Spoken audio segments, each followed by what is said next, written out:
என்பது ஆசிக் தோழர் நேயர்களே, இன்றைக்கி மனித குலத்தின் மத்தியில் பல்வேறு உணர்வுகளும் நம்பிக்கைகளும் ஆழமாக ஊன்றி இருக்குது. இது ஒருத்தர் புரிஞ்சுக்கிட்டாலே எந்த பிரச்சனையும் இந்த சமூகத்தில் இயலாது. புரியாததின் காரணமாகத்தான் இன்றைக்கி தான் பெருசு அல்லது தான் ஏற்றுக்கக்கூடிய கொள்கை தான் பெருசுன்னு சொல்லிட்டு பிற நபர்களுடைய நம்பிக்கை கொள்கை உணர்வுகளை கொச்சைப்படுத்தி நசுக்கக்கூடிய இடத்துக்கு இன்றைக்கி செயல்பட்டு இருக்கோம். ஆனால் இன்றைக்கி 2 காணொலி என்னால் பார்க்க முடிஞ்சிச்சு. இரண்டுமே ஒரு பெரிய பாடத்தை இன்றைக்கி கற்றுக் கொடுத்துருக்கு. முதல் காணொலி என்னன்னு கேட்டிங்கன்னா, ஒரு பிரபலமான காமெடியன், அவருடைய பேர் பார்த்தீங்கன்னா டாம் முன்சன் என்று சொல்லக்கூடிய நபர். இன்ஸ்டாகிராமில் பார்த்தீங்கன்னா டாம் த மைன் என்று சொல்லக்கூடிய பேரில் இயங்கிட்டு இருக்கிறாரு. சொல்லப்போனால் 30 ஆண்டுகளாக அமெரிக்காவில் பெரிய ஒரு காமெடினாக திகழ்கிறாரு. இவர் எங்கே பிறந்தாருன்னு பார்த்தீங்கன்னா கலிஃபோர்னியாவில் டோனோ பீச் என்று சொல்லக்கூடிய அந்த இடத்துல பிறந்த ஒரு நபர். ஒரு பெரிய காமெடியன். எந்த லெவல்னு கேட்டிங்கன்னா, இன்றைக்கி காமெடினாலே இரட்டை அர்த்தம் கொண்ட காமெடிகள் மற்றும் பல்வேறு தவறான விஷயங்களில் பேசி அதன் மூலம் மக்களை சிரிக்க வைக்கக்கூடிய ஒரு கேடுகட்ட நிலை இருக்குது. ஆனால் இந்த காமெடி என்ற இந்த சொல்லாடல், நகைச்சுவை என்ற இந்த சொல்லாடல் என்பது யதார்த்தமாக மக்கள் மத்தியில் மனமாற உள்ளத்தில் இருக்கக்கூடிய கவலைகள் மறக்க சிரிக்க வைத்த காமெடினா உங்களுக்கு தெரியும்.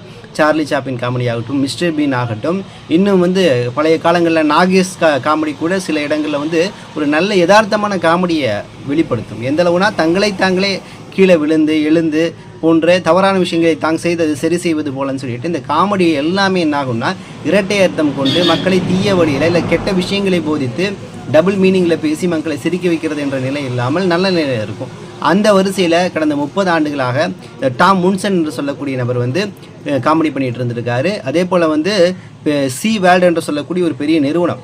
எப்படின்னு கேட்டிங்கன்னா, அந்த டால்ஃபின்லாம் குதிக்க வைப்பாங்க தெரியுங்களா, ஒரு பெரிய நீர் இருக்கும், அந்த நீர்லேருந்து டால்ஃபின் போன்ற பல்வேறு நிகழ்ச்சிகள் நடத்துவாங்கல்ல, அது போன்ற ஒரு நிறுவனத்தில் ஒரு பணியாற்றிட்டு இருந்தார். அங்கே எப்படி ஒரு காமெடி பண்ணுவார்னா மைண்ட் காமெடி தான். அவருடைய உடை பார்த்திங்கன்னா ஒரு டாம் பாய் போல் ஒரு பெரிய தொப்பை இருக்கும், மேலே ஒயிட் அண்ட் பிளாக்கில் டிஷர்ட் போட்டு இந்த பெல்ட்டு போட்டிருப்பார், முகத்தில் ஒயிட் கலரில் பெயிண்ட் பண்ணி பிளாக் கலரில் போட்டு ஒரு குல்லா போட்டிருப்பார். நேரடியாக மக்கள்கிட்ட போய் இன்ட்ராக்ட் பண்ணுவார்.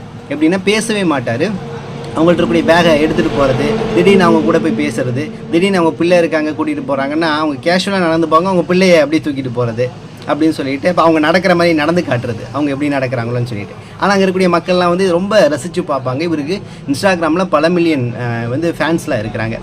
இப்படிப்பட்ட இந்த டாம் முன்சன் செய்த செயல் தான் இன்றைக்கி உலகத்தில் ஒரு பெரிய பாராட்டத்தக்கக்கூடிய செயலாக இருக்குது. என்ன செயல்னா, இவர் என்னென்னா ஒரு இடத்துல ஒளிஞ்சுக்குவார். சில நபர்கள் நடந்து வரும்போது அவங்கள திடீர்னு சர்ப்ரைஸ் பண்ண வைக்கிறது. அது மாதிரி அப்படி சர்ப்ரைஸ் பண்ணலான்னு சொல்லிட்டு ஒரு இடத்துல ஒளிஞ்சிருக்கிறாரு. அப்படி பயங்காட்டுறேன்னு சொல்லிட்டு ஒரு செய்கை செய்யும் போது ஒரு இஸ்லாமிய பெண் ஹிஜாபு, தலையில் ஹிஜாபு முழுமையாக போட்டு தனது பிள்ளையை அழைத்து கொண்டு அந்த வழியாக நடந்து வருவாங்க.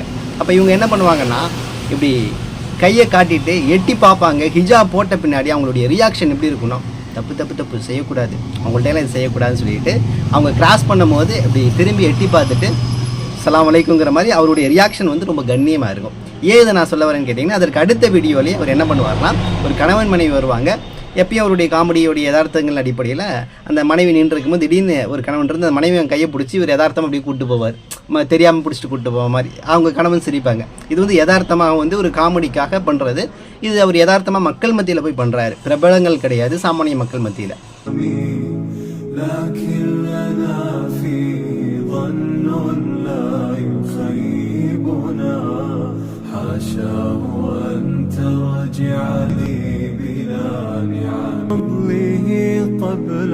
இதில் என்ன புரியுதுன்னு கேட்டிங்கன்னா, ஒரு இஸ்லாமிய பெண் அணிந்திருக்கக்கூடிய ஒரு ஆடை தெளிவாக காட்டுது, இவங்கள்ட்ட இதை நம்ம செய்யக்கூடாது, அது கண்ணியத்திற்கும் குறைவான விஷயமா இருக்குது, இது கண்ணியத்தை இழிவுபடுத்தும், அவங்கள்ட்ட மதிப்பாக இருக்கணும் அப்படிங்கிறது ஒரு யதார்த்த காமெடியனுக்கு கூடி தெரியுது. அப்படின்னா இந்த முஸ்லீம் சமூகம் தன் ஆடை விஷயத்தில், தன் பேணுதல் விஷயத்தில் எந்தளவு இன்னைக்கு கோட்டை விட்டுட்டு இருக்குன்னு பாருங்கள். அப்போ இஸ்லாம் கற்றுக் கொடுத்த அடிப்படையில் நீங்கள் வாழ்ந்தீர்கள் என்றால் இந்த சமூகத்தில் உங்களுக்கு கண்ணியம் கிடைக்கும். ஹிஜாபோடு போனீங்களா உங்களுக்கான மரியாதை கிடைக்கும், தாடி தொப்பியோடு போகிறீங்களா உங்களுக்கான மரியாதை கிடைக்கும். காரணம் ஏன், முஸ்லீம் தன் கொள்கையை ஏற்று அது செயல்முறையில் வாழ்ந்து கொண்டிருக்கக்கூடிய சமயத்தில் அவன் மக்கள் மத்தியில் பேசலையாட்டியும் அது ரிஃப்ளெக்ட் ஆகுது. இது ஒரு பண்பட்ட சமூகத்துடைய வெளிப்பாடு தான் இந்த ஆடை, இந்த நிலைப்பாடு அப்படின்னு சொல்லக்கூடிய விஷயங்கள். அப்போ என்ன தெரியுதுன்னு கேட்டிங்கன்னா, இந்த காமெடியன் அவர்களுடைய உணர்வுகளுக்கு முன்னுரிமை கொடுக்குறாரு, மதிக்கிறார். அவங்கள்ட்ட போய் ஹிஜாபோடு போய் அவங்கள வேறு விதத்தில் எதுவுமே அணுகாமல் அவங்கள்ட்ட கண்ணியமாக நடக்கிறார். அப்படின்னா மற்ற நபர்களுடைய உணர்வுகளை புரிந்து கொண்டிருக்காருன்னு அர்த்தம். இப்போ இதைத்தான் நம்ம சொல்கிறோம். இந்தியா போன்ற பன்முகத்தன்மை கொண்ட நாட்டில் இன்றைக்கி மத வெறி பிடித்த இந்த ஆர்எஸ்எஸ் கும்பல்கள் நம்மள்கிட்ட இந்த உணர்வுகளை கொச்சைப்படுத்திகிட்டு இருக்கு.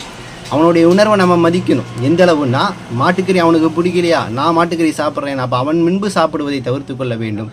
நாம் அவன் உணர்வுக்கு முக்கியத்துவம் கொடுக்கணும்.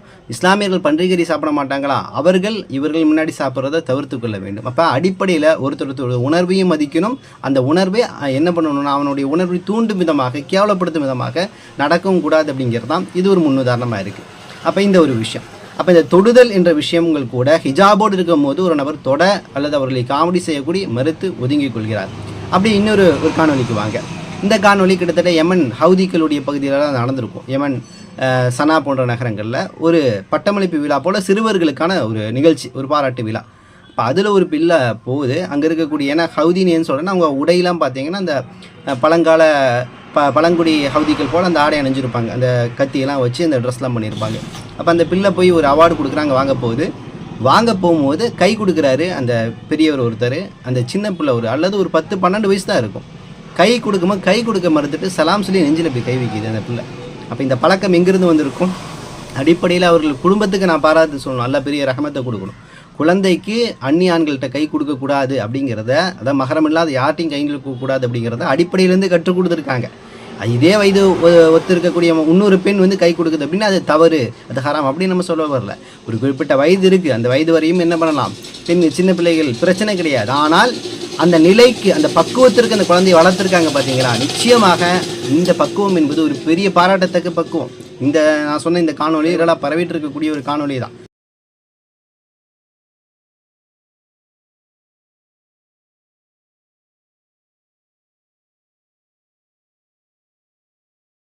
அப்போ 2 விஷயங்களும் பாருங்கள். உங்களுடைய தோற்றத்தை வைத்து ஒரு காமெடியின் உங்களை தொடக்கூடி மறுக்கிறான். காரணம், அந்த ஆடை உங்களுக்கான கண்ணியத்தை கொடுத்துருக்கு. இன்னொரு பக்கம் ஒரு பெரியவர்கிட்ட வாங்கும் போது அவரை தொடக்கூட கூடாது. ஏனென்றால் நான் சின்ன வயதுக்கு நான் பெரியவளாகவே எனது தொடுதல் எல்லாமே மகரமான ஆண்கள், குறிப்பாக நான் வளர்ந்து என் கணவனுக்கு மட்டும்தான் எனது தொடுதல் இருக்குன்னு சொல்லிட்டு ஒரு பெண்ணை, ஒரு ஆணை தொடுவதற்கு கூட யோசித்து, இது உடனே ஆண் ஆதிக்கம்னு கேட்பாங்க. ஆண்கள் இதை சொல்லி கொடுங்கன்னு சொல்லிட்டு இந்த சங்கிகள் பேசுவாங்க. இப்போ வரையும் சொல்கிறேன், நான் இதுவரையிலும் பல்வேறு நிகழ்ச்சிகளில் கலந்துருக்கேன். மீடியாவில் இருக்கும் போதெல்லாம் கை கொடுப்பாங்க. இதுவரையும் கை கொடுக்க நான் தவிர்த்து சலாம் தான் சொல்லியிருக்கேன் தவிர, இதை கொச்சையாக ஒரு காலம் எந்த பெண்களும் எடுத்துக்கொள்ளவே கிடையாது. அது அவர்களுடைய நம்பிக்கைன்னு சொல்லிட்டு அந்த உணர்வுகளை புரிஞ்சு தான் இருந்திருக்காங்க தவிர, இதனை இன்னசென்ட்டாக பண்ணுறேன்னு சொல்லிட்டு எந்த விதத்திலும் என்னை யாரும் குறை சொன்னதும் கிடையாது. அநேக ஆண்கள், இஸ்லாத்தில் பக்குவப்பட்ட ஆண்கள், பொது நிகழ்ச்சிகளில் பெண்கள், உதாரணத்துக்கு மொயின் அலி, ஹசீம் அம்லாக் போன்ற கிரிக்கெட் வீரர்கள்லாம் பார்த்தா தெரியும், கை கொடுக்க தவிர்த்து கொள்வார்கள். அது அவங்களை கேவலப்படுத்துவது கிடையாது, அது அவர்களுடைய நம்பிக்கை, அவர்கள் அந்த நிலையிலிருந்து அணுகிறாங்க அப்படிங்கிறத நம்ம புரிஞ்சுக்கணும். அப்போ இதுலேருந்து என்ன தெரியுதுன்னா, ஒருத்தருடைய உணர்வை மற்றவர்கள் புரிந்து கொள்ள வேண்டும். அது அவங்களுடைய மத நம்பிக்கையாகட்டும், தனிப்பட்ட உணர்வுகளாகட்டும், அவர்கள் உணர்வுகளுக்கு, நம்பிக்கைகளுக்கு மதிப்பு கொடுத்து நாம் ஒருவரை புரிந்து வாழ்ந்தாலே இந்த உலகத்தில் எந்த பிரச்சனையும் இயலாது அப்படிங்கிறதான் இந்த 2 காணொலி வழியாக என்னால் புரிஞ்சுக்கொள்ள முடியுது.